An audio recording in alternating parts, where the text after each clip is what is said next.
अनंत कोटि ब्रह्मांड नायक राजाधिराज योगीराज परब्रह्म श्री सच्चिदानंद सद्गुरु साईनाथ महाराज की जय।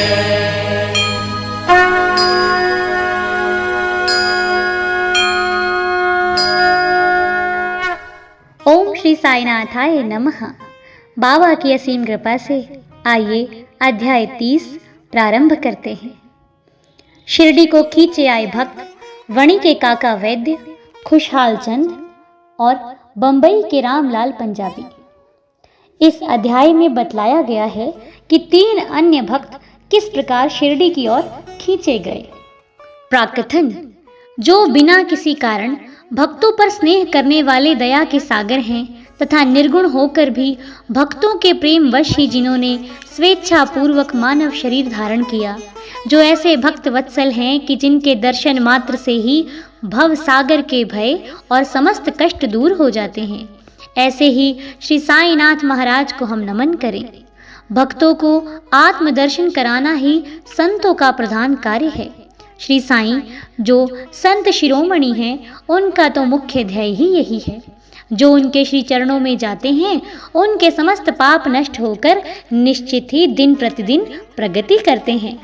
उनके श्री चरणों का स्मरण कर पवित्र स्थानों से भक्तगण शिरडी आते और उनके समीप बैठकर श्लोक पढ़कर गायत्री मंत्र का जाप किया करते थे।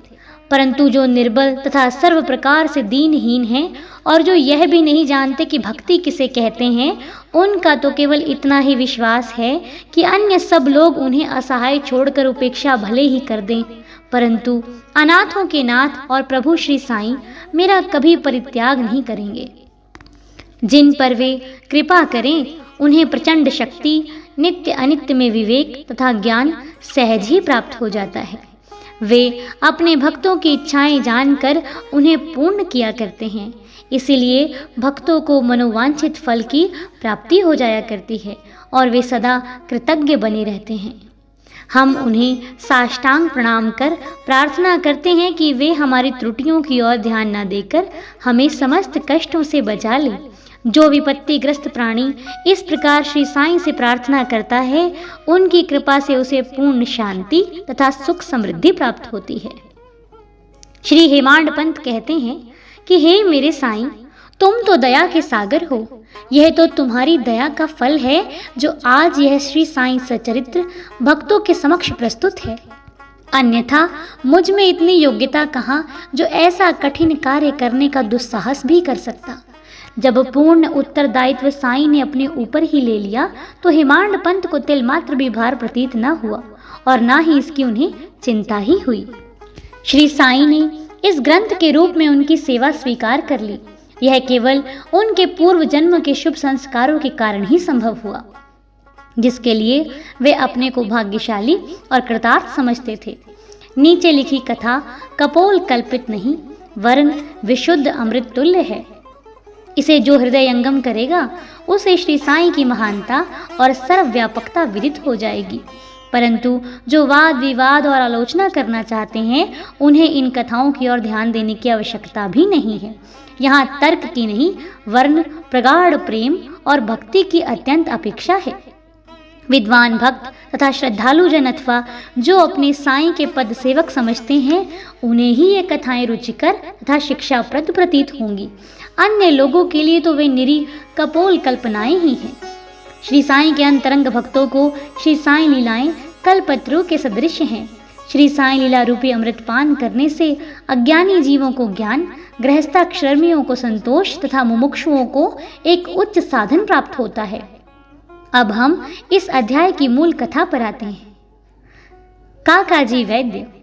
नासिक जिले के वणी ग्राम में काकाजी वैद्य नाम के एक व्यक्ति रहते थे। वे श्री सप्तशृंगी देवी के मुख्य पुजारी थे। एक बार वे विपत्तियों में कुछ इस प्रकार ग्रसित हुए कि उनके चित्त की शांति भंग हो गई और वे बिल्कुल निराश हो उठे। एक दिन अति व्यथित होकर देवी के मंदिर में जाकर अंतःकरण से वे प्रार्थना करने लगे कि हे देवी, हे दयामयी, मुझे कष्टों से शीघ्र मुक्त कर दो। उनकी प्रार्थना से देवी प्रसन्न हो गईं और उसी रात्रि को उन्होंने स्वप्न में बोली कि तू बाबा के पास जा, वहां तेरा मन शांत और स्थिर हो जाएगा। बाबा का परिचय जानने को काका जी बड़े उत्सुक थे, परंतु देवी से प्रश्न करने से पूर्व ही उनकी निद्रा भंग हो गई। वे विचारने लगे कि ये कौन से बाबा हैं जिनकी ओर देवी ने मुझे संकेत किया है। कुछ देर विचार करने के पश्चात वे इस निष्कर्ष पर पहुंचे कि संभव है कि वे त्र्यंबकेश्वर बाबा शिव ही हों। इसीलिए वे पवित्र तीर्थ त्र्यंबक नासिक को गए और वहां 10 दिन व्यतीत किए। वे प्रातःकाल उठकर स्नान आदि से निवृत्त हो रुद्र मंत्र का जाप कर साथ ही साथ अभिषेक व अन्य धार्मिक कृत्य भी करने लगे, परंतु उनका मन पूर्वतः ही अशांत बना रहा। तब फिर अपने घर लौटकर वे अति करुण स्वर में देवी की स्तुति करने लगे। उसी रात्रि देवी ने उन्हें स्वप्न में पुनः दर्शन देकर कहा कि तू व्यर्थ ही त्र्यंबकेश्वर क्यों गया? बाबा से तो मेरा अभिप्राय था शिरडी के श्री साईं समर्थ से। अब काका जी के समक्ष मुख्य प्रश्न यह उपस्थित हो गया कि वह कैसे और कब शिरडी जाकर बाबा के श्री दर्शन का लाभ उठाए। यथार्थ में यदि कोई व्यक्ति किसी संत के दर्शन को आतुर हो, केवल संत ही नहीं भगवान भी उसकी इच्छा पूर्ण कर देते हैं। वस्तुतः यदि पूछा जाए तो संत और अनंत एक ही हैं और उनमें कोई भिन्नता नहीं। यदि कोई कहे कि मैं स्वतः ही अमुक संत के दर्शन को जाऊंगा तो इसे निरे दंभ के सिवा और क्या कहा जा सकता है। संत की इच्छा के विरुद्ध उनके समीप जाकर कौन दर्शन ले सकता है? उसकी सत्ता के बिना वृक्ष का एक पत्ता भी नहीं हिल सकता। जितनी तीव्र उत्कंठा संत दर्शन की होगी तदनुसार ही उसकी भक्ति और विश्वास में वृद्धि होती जाएगी। उतनी ही शीघ्रता से उसकी मनोकामना भी पूर्ण होगी। जो निमंत्रण देता है वह आदर आतिथ्य का प्रबंध भी करता है। काका जी के संबंध में सचमुच यही हुआ। श्यामा की मान्यता। जब काका शिरडी यात्रा करने का विचार कर रहे थे, उसी समय उनके यहाँ एक अतिथि आया जो श्यामा के अतिरिक्त और कोई न था। श्यामा बाबा के अंतरंग भक्तों में से थे। वे ठीक इसी समय वड़ी में क्यों और कैसे आ पहुंचे, अब हम इस पर दृष्टि डालते हैं। बाल्यावस्था में वे एक बार बहुत बीमार पड़ गए थे। उनकी माता ने अपनी कुल देवी सप्तशृंगी से प्रार्थना की कि यदि मेरा पुत्र निरोग हो जाए तो मैं उसे तुम्हारे चरणों पर लाकर डालूंगी। कुछ वर्षों के पश्चात ही उनकी माता के स्तन में दाद हो गई। तब उन्होंने पुनः देवी से प्रार्थना की कि यदि मैं रोग मुक्त हो जाऊं तो मैं तुम्हें चांदी के 2 स्तन चढ़ाऊंगी। पर ये दोनों वचन अधूरे ही रहे। परंतु जब वे मृत्युशैया पर पड़ी थी तो उन्होंने अपने पुत्र श्यामा को समीप बुलाकर उन दोनों वचनों की स्मृति दिलाई तथा उन्हें पूर्ण करने का आश्वासन पाकर प्राण त्याग दिए। कुछ दिनों के पश्चात वे अपनी यह प्रतिज्ञा भूल गए और इसे भूले पूरे 30 वर्ष व्यतीत हो गए। तभी एक प्रसिद्ध ज्योतिषी शिरडी आए और वहां लगभग 1 मास ठहरे। श्रीमान बूटी साहेब और अन्य लोगों को बतलाई उनकी सभी भविष्यवाणी प्राय सही निकली, जिससे सबको पूर्ण संतोष था। श्यामा के लघु भ्राता बापा जी ने भी उनसे कुछ प्रश्न पूछे। तब ज्योतिषी ने उन्हें बताया कि तुम्हारे ज्येष्ठ भ्राता ने अपनी माता को मृत्युशैया पर जो वचन दिए थे उनके पूर्ण न किए जाने के कारण देवी असंतुष्ट होकर उन्हें कष्ट पहुंचा रही है। ज्योतिषी की बात सुनकर श्यामा को उन अपूर्ण वचनों की स्मृति हो आई। अब और विलंब करना खतरनाक समझकर उन्होंने सोनार को बुलवाकर शीघ्र चांदी के 2 स्तन तैयार कराए और उन्हें मस्जिद में ले जाकर बाबा के समक्ष रख दिए तथा प्रणाम कर उन्हें स्वीकार कर वचन मुक्त करने की प्रार्थना की।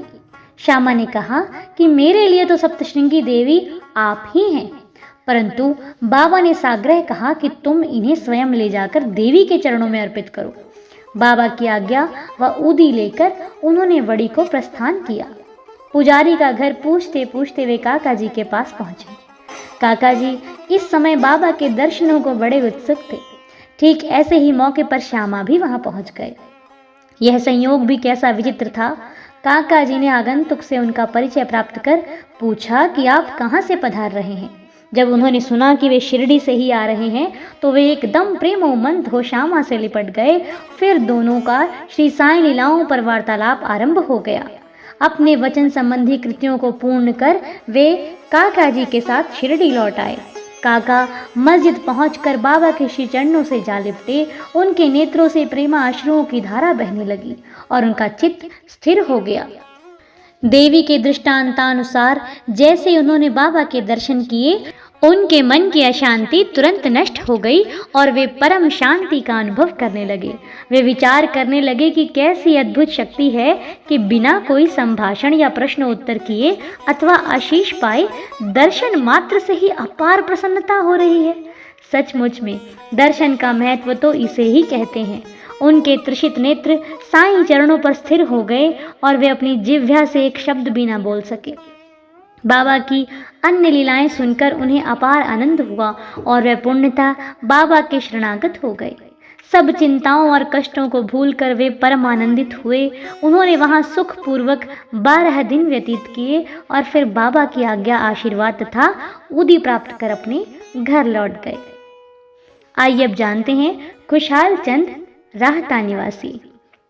ऐसा कहते हैं कि प्रातः बेला में जो स्वप्न आता है वह बहुधा जागृतावस्था में सत्य ही निकलता है। ठीक है, ऐसा ही प्रतीत होता होगा, परंतु बाबा के संबंध में ऐसा कोई प्रतिबंध ना था। ऐसी ही एक उदाहरण प्रस्तुत है। बाबा ने एक दिन तृतीय पहर काका साहब को तांगा लेकर राहता से खुशहाल चंद को लाने के लिए भेजा, क्योंकि खुशहाल चंद से उनकी कई दिनों से भेंट न हुई थी। राहता पहुंचकर काका साहब ने यह संदेश खुशहाल चंद को सुना दिया। यह संदेश सुनकर खुशहाल चंद को महान आश्चर्य हुआ और वे कहने लगे कि दोपहर को भोजन के उपरांत थोड़ी देर मुझे झपकी आ गई थी। तभी बाबा स्वप्न में आए और मुझे शीघ्र शिरडी आने को कहा, परंतु घोड़े का उचित प्रबंध न हो सकने के कारण मैंने अपने पुत्र को यह सूचना देने के लिए ही उनके पास भेजा था। जब वह गांव की सीमा तक ही पहुंचा था, तभी आप सामने से तांगे में आते दिखे। वे दोनों उस तांगे में बैठकर शिरडी पहुंचे तथा बाबा से भेंट कर उन्हें बड़ी प्रसन्नता हुई। बाबा की ये लीला देख खुशहाल चंद गदगद हो गए। बंबई के रामलाल पंजाबी। बंबई के एक पंजाबी ब्राह्मण श्री रामलाल को बाबा ने स्वप्न में एक महंत के वेश में दर्शन देकर शिरडी आने को कहा। उन्हें नाम ग्राम का कुछ भी पता न चल रहा था। उनको श्री दर्शन करने की तीव्र उत्कंठा तो थी, परंतु पता ठिकाना ज्ञात न होने के कारण वे बड़े असमंजस में पड़े हुए थे। जो आमंत्रण देता है वही आने का प्रबंध भी करता है, और अंत में हुआ भी वैसा ही। उसी दिन संध्या समय जब वे सड़क पर टहल रहे थे, तो उन्होंने एक दुकान पर बाबा का चित्र टंगा देखा। स्वप्न में उन्हें जिस आकृति वाले महंत के दर्शन हुए थे, वे इस चित्र के ही सदृश थे। पूछताछ करने पर उन्हें ज्ञात हुआ कि ये चित्र शिरडी के श्री साईं समर्थ का है। तब उन्होंने शीघ्र ही शिरडी को प्रस्थान कर दिया तथा जीवन पर्यंत शिरडी में ही निवास किया। इस प्रकार बाबा ने अपने भक्तों को अपने दर्शन के लिए शिरडी में बुलाया और उनकी लौकिक तथा परलौकिक समस्त इच्छाएं पूर्ण की। श्री सद्गुरु साईनाथार्पणमस्तु। शुभम भवतु। अध्याय 30 संपूर्ण। ओम श्री साईनाथाय नमः।